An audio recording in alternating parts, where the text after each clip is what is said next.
इस अध्याय में गरुड़ पुराण हमें मृत्यु के बाद आत्मा की यात्रा और यमलोक तक पहुंचने के मार्ग का विस्तृत विवरण देता है।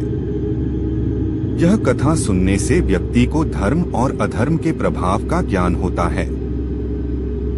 जब कोई प्राणी इस संसार को छोड़कर जाता है, तब उसकी आत्मा एक सूक्ष्म शरीर धारण करके यमलोक की यात्रा पर निकलती है।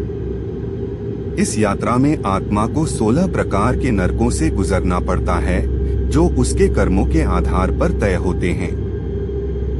यात्रा का पहला पड़ाव।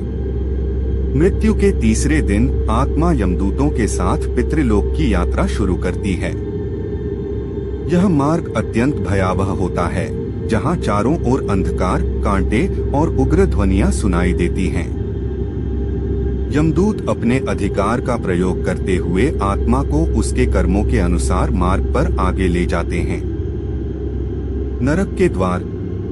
यात्रा के दौरान आत्मा को अत्यधिक कष्टों का सामना करना पड़ता है।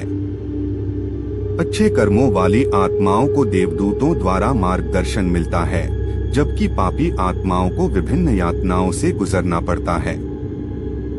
नरक के द्वार पर चित्रगुप्त आत्मा के संपूर्ण जीवन के कर्मों का लेखा जोखा प्रस्तुत करते हैं। कर्मों का निर्णय। यमराज आत्मा के पाप और पुण्य का मूल्यांकन करते हैं।